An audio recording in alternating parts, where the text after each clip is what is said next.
Olá a todos e a todas presentes.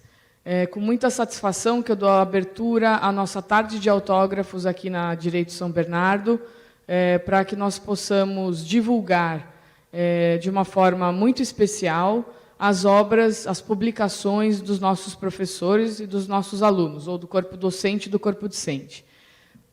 Queria destacar inicialmente que a razão de ser desse evento é para deixar claro que a São Bernardo, Direito São Bernardo, atua em pesquisa acadêmica, né? Os nossos professores pesquisam, desenvolvem grupos de pesquisa, estudam, têm temas afins e, consequentemente, publicam obras que são fundamentais para o ensino jurídico e para o Brasil, né? Até de cunho internacional em alguns casos.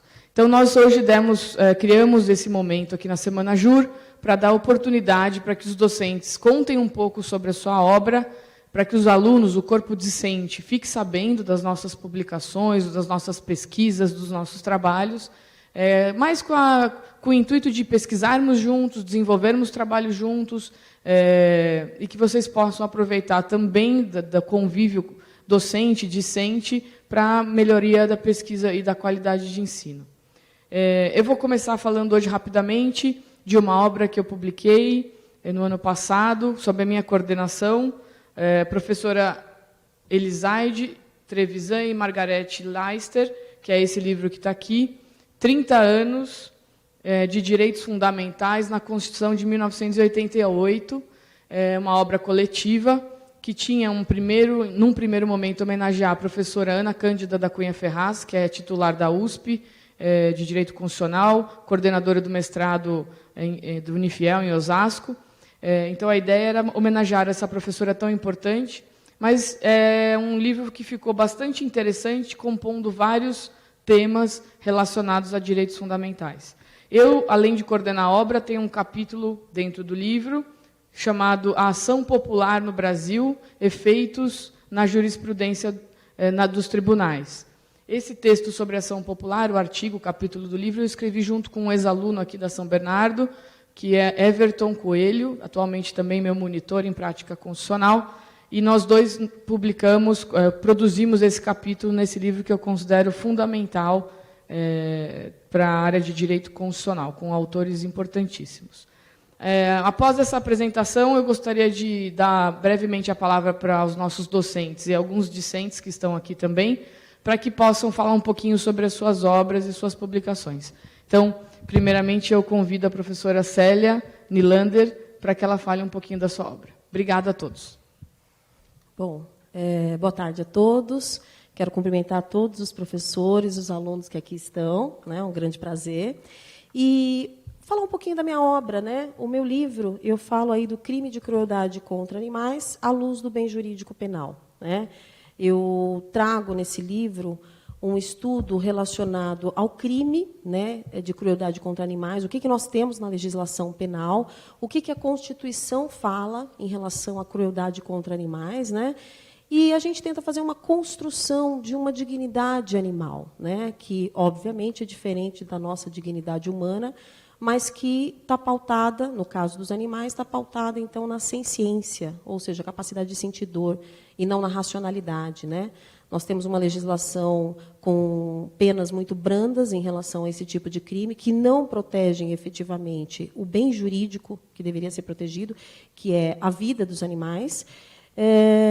A Constituição, lá no seu artigo 225, parágrafo 6º, ela fala que é proibido todo e qualquer tipo de crueldade animal, e o legislador ordinário ele deixa de nos apresentar uma pena satisfatória, né, para proteger esse bem jurídico. Então, o tema do meu livro ele gira em torno disso. A gente tenta fazer essa construção de dignidade animal, como eu disse, pautada na ciência, né, e não na capacidade de racionalizar, enfim, né. Trago vários filósofos que trabalham, né, o assunto, né, do tema do bem-estar animal, como Peter Singer, Tom Reagan. Então, a gente fala bastante disso, Gary Francione, e, ao final, eu concluo, né, justamente pela pela pena insatisfatória que nós temos e pelo bem jurídico desprotegido, ferindo aí o princípio da proibição da proteção deficiente, né? Então, a gente faz essa construção aí na área penal justamente para tentar trazer um pouco desses direitos dos animais aí que ainda são vistos como coisas, né, como objetos, na legislação civil. Claro que nós estamos aí trabalhando, né, muitos juristas, enfim, tem projetos de lei no sentido de trazer, né, uma certa dignidade aos animais, mas ainda é muito pouco, né? E a nossa pretensão, é importante esclarecer aqui, não é trazer os animais como sujeitos de direitos, né? A nossa pretensão aqui ela é um pouquinho menor. A nossa pretensão é, pelo menos, mostrar que os animais não são objetos do crime. Eles são as vítimas, né? Colocá-los no lugar de vítimas do crime de crueldade e essa ofensa a um bem jurídico e o descompasso que tem a pena aplicada e o bem jurídico ofendido. Então, é basicamente isso aí o meu trabalho. Obrigada. Bem. Eu vou passar a palavra para mim, né? Para você. Obrigada, Célia. Professora Célia, um livro importantíssimo no âmbito da proteção animal. Para a gente não perder muito tempo, vou passar a palavra à professora Carmela Delisola, que também, nesse ano, teve algumas publicações importantes, e hoje ela vai dar destaque para uma delas, que foi publicada também num livro, em coautoria comigo. Então, professora, por favor. É uma grande satisfação participar desse momento, dividir na academia os nossos estudos, e particularmente ter a grata satisfação, a oportunidade que tive de trabalhar juntamente com a doutora Thais Cavalcante, para tratar de um tema extremamente caro, que se volta aos olhos dos direitos humanos, mas particularmente com relação aos direitos humanos do idoso, né? Por essa razão, nós desenvolvemos um estudo, um trabalho, denominado Direito do Idoso e da Família na Proteção Sistêmica das Convenções Internacionais. E, com profundidade, a doutora Thais trabalhou a proteção do idoso no âmbito familiar, e então demos destaque à questão da sua proteção no âmbito das convenções internacionais. E nós pudemos perceber que, apesar de a ONU promover direitos humanos e liberdades individuais, efetivamente, até o momento, a ONU não elaborou nenhuma convenção internacional que tenha como objetivo específico tutelar os direitos do idoso. Claro, tiveram alguns trabalhos, nós podemos destacar nesses estudos duas assembleias mundiais, particularmente a de Viena, que foi em 1982, e a de Madrid, de 2002, mas são assembleias, colocam diretrizes de proteção ao idoso, mas não tem nenhuma força vinculativa nos ornamentos internos da comunidade europeia, não tem um tratamento próprio para as necessidades do idoso. Então, nós podemos verificar que a proteção no âmbito da comunidade europeia ela é tratada numa acepção lato, uma acepção genérica, sem atender efetivamente às dificuldades que o idoso tem, ou que a pessoa tem, em razão do avanço da idade. O que se busca, efetivamente, é uma qualidade de vida para essas pessoas. E, quando nós voltamos os olhos no âmbito da América Latina, nós podemos verificar que o Pacto de São José de Costa Rica lhe traz essa proteção. Muitos países sul-americanos subrogaram essa convenção, contudo, muitos também não introduziram, reconheceram na sua legislação interna, na sua legislação regional. De modo que esse estudo ele vem contribuir realmente com essa reflexão, com a reflexão desse tema, extremamente importante, uma vez que não podemos ignorar o crescente número da população idosa. Então, e esse fenômeno é um fenômeno que pode se dar, que é uma vitória nossa, dos homens, da humanidade. Por outro lado, os Estados, a sociedade no geral, deve se preparar para essa nova realidade. E é nesse sentido a nossa contribuição da nossa pesquisa de atentar, na verdade, não às necessidades protetivas de outrem, mas, na verdade, de nós mesmos no futuro. Muito obrigada pela oportunidade. Agradeço à professora Carmela Delísola e digo que foi também uma parceria incrível. A professora Carmela tem desenvolvido uma pesquisa bastante interessante no âmbito dos direitos humanos, também em razão do pós-doutorado dela, e eu poder colaborar com essa pesquisa, já tive o convite dela, muito gentil, de colaborar, escrevermos juntas, e foi um prazer mesmo, professora. Obrigada. Temos que continuar. Obrigada. Muito bem. E, dando continuidade, passo agora a palavra à professora Gisele Salgado, que também, nesses últimos meses, participou de uma obra bastante importante, denominada Manual Jurídico Feminista. Com vocês, professora Gisele. Bem, muito obrigada, professora Thais, a todo mundo que está aqui na mesa. É um enorme prazer estar aqui. E hoje eu vim falar um pouco desse livro, né, que eu escrevi, um capítulo aqui dentro, que foi organizado pela professora Carolina Ferraz. Foi um livro feito com juristas de todo o Brasil, né, todas mulheres. Nós nos reunimos, né, em torno da figura da professora Ana Carolina, e aí foi juristas do Rio Grande do Sul, do norte do país, de Minas Gerais, e a gente se reuniu para fazer esse manual que contempla desde a questão da metodologia, que foi a minha parte, feminista, até direito civil, direito penal, trabalho, como que a mulher é olhada, né, por nós. Não somente a questão dos juristas homens nos olhando, mas como as mulheres juristas produzem, né, um trabalho que nos contempla, né? Então, aqui também tem as juristas feministas negras, juristas feministas indígenas, né?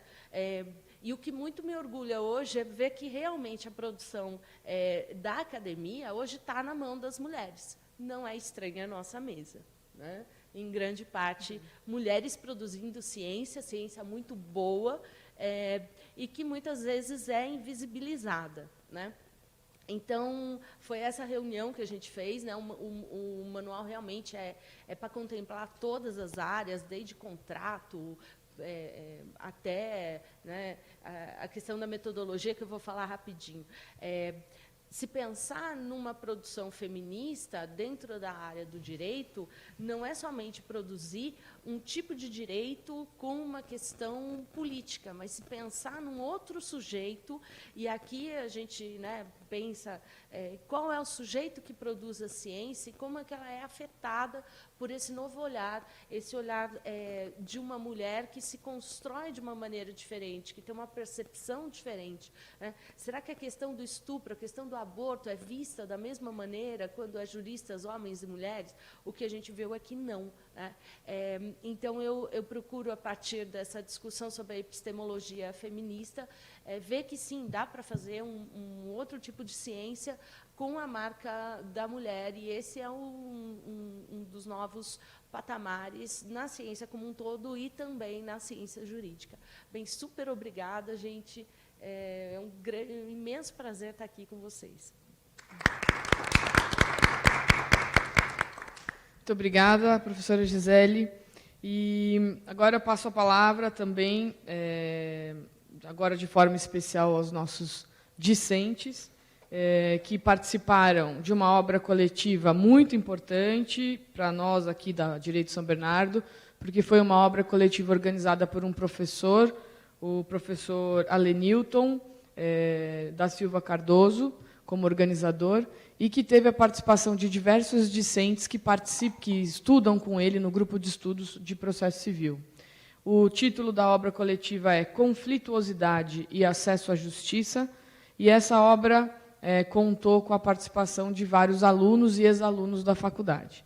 Nós temos aqui hoje a presença do Vitor, da Estela, do Guilherme, que eu vou passar a palavra e pedir para que vocês falem do tema que vocês escreveram e se apresentem rapidamente também. Obrigada. Boa tarde.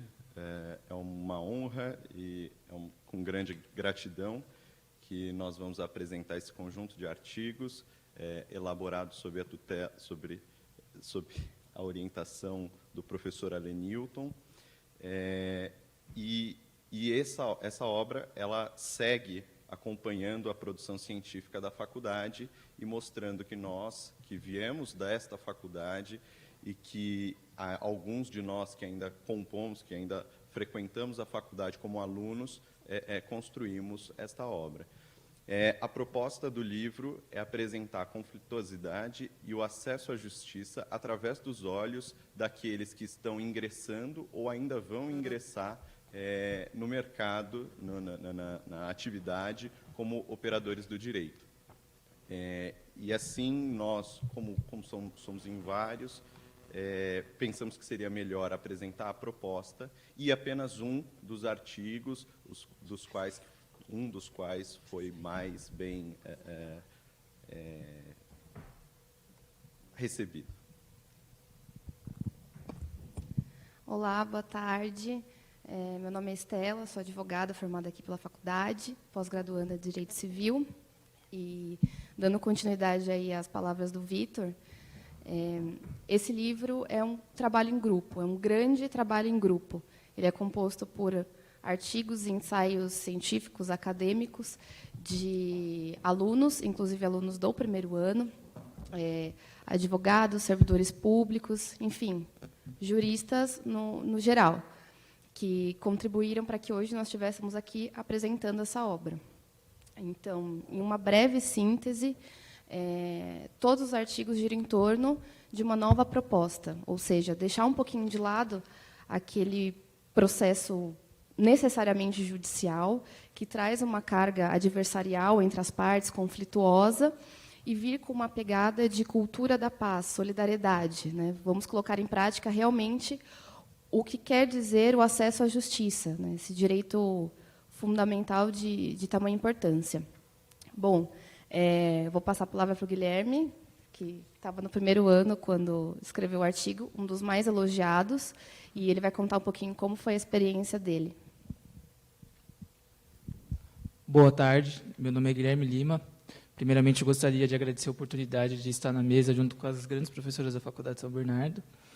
E quando o professor Allen Newton concedeu a oportunidade de a gente escrever um artigo, basicamente a gente começou a pensar em possibilidades em que conseguíssemos trazer para a realidade também dos alunos do primeiro ano o acesso e a conflituosidade à justiça. Eu escrevi um artigo junto com um colega de sala, o Guilherme Tarrão, e o nome do artigo é Estado Brasileiro e sua função social em relação aos conflitos envolvendo os direitos da mulher. Basicamente, é um artigo que ele tenta mostrar a dificuldade que é o direito da mulher na sociedade brasileira. A dificuldade de se judicializar todo o litígio envolvendo não só a questão do feminicídio, como também questões como aborto, estupro, a Lei Maria da Penha. Quando o professor Allen Newton pediu para que a gente escrevesse, ele pediu para que não só falássemos também de temas sociais, mas de que vinculássemos a algum filósofo que pudesse contemplar ou ir de acordo com o que estávamos escrevendo. Então, o nosso artigo foi escrito em cima do texto de Thomas Hobbes, o Leviatã, e misturamos a dificuldade do acesso à justiça da mulher junto com o livro. Muito bem. Obrigada, Vitor, Estela, Guilherme. Realmente, esse livro, para nós, Conflituosidade e Acesso à Justiça, tem um valor bastante importante por contar com a participação de ex-alunos, alunos, enfim. Obrigada por vocês estarem presentes, obrigado pelo trabalho de vocês e sucesso, né, a todos nós nessa empreitada. Antes de terminar nosso bate-papo, aqui, nossa apresentação hoje, eu queria só fazer menção a 2 obras de professores que, infelizmente, não puderam estar presentes. Na verdade, desculpem, 3 obras. Uma é essa obra CLT Interpretada, que é uma obra que está na 19ª edição, todos os anos sai, é bastante importante no mundo jurídico, e ela conta com a participação do professor Davi Furtado Meirelles, Ivani Bramante e Erotilde Minharo. Então, esse é um livro também que eles não puderam estar presentes, mas que vale a pena dar conhecimento aqui a toda a comunidade jurídica. Também a professora Ivani teve o prazer de publicar um livro bastante importante sobre as relações de trabalho entre Brasil e Portugal. Também esse livro está disponível aqui na nossa biblioteca, que ela fez algumas doações da obra, e ela participa também nesse capítulo, nessa obra com um capítulo escrito, né? Então, sobre relações de trabalho entre Brasil e Portugal. E também gostaria de fazer menção a uma obra de enorme importância, cuja divulgação é enorme, porque conta com a participação da Lana e de alguns grupos ligados a direitos humanos. A obra se chama Sistema de Garantias dos Direitos da Criança e do Adolescente, e conta com a participação da professora Denise Awad, né? Então, nós gostaríamos de divulgar também essa obra bastante importante aqui da professora Denise. E, para encerrar nossa conversa, também faço menção a esta obra, que foi coordenada pelo professor Luiz Guilherme Arcaro Conce, 30 anos da Constituição, múltiplos olhares sobre as suas promessas. Essa obra também é uma obra de peso, também foi comemorativa aos 30 anos da Constituição, mas é fundamental que ela também seja divulgada aqui por nós. Eu participo desse livro também, com o professor Luiz Guilherme. Nós escrevemos um artigo sobre o critério pro persona utilizado nas relações internacionais e, principalmente, pensando na incorporação de tratados no ordenamento jurídico brasileiro. E, por fim, ainda faço menção a 2 livros do professor Gilberto Maestro Júnior, que também não pôde estar presente, mas que também compõe aqui o nosso acervo de publicações de professores. Um deles é uma obra recém-lançada agora, chamada Direito Imobiliário, que trata sobre direito registral, compra e venda, locação de imóvel e outros temas.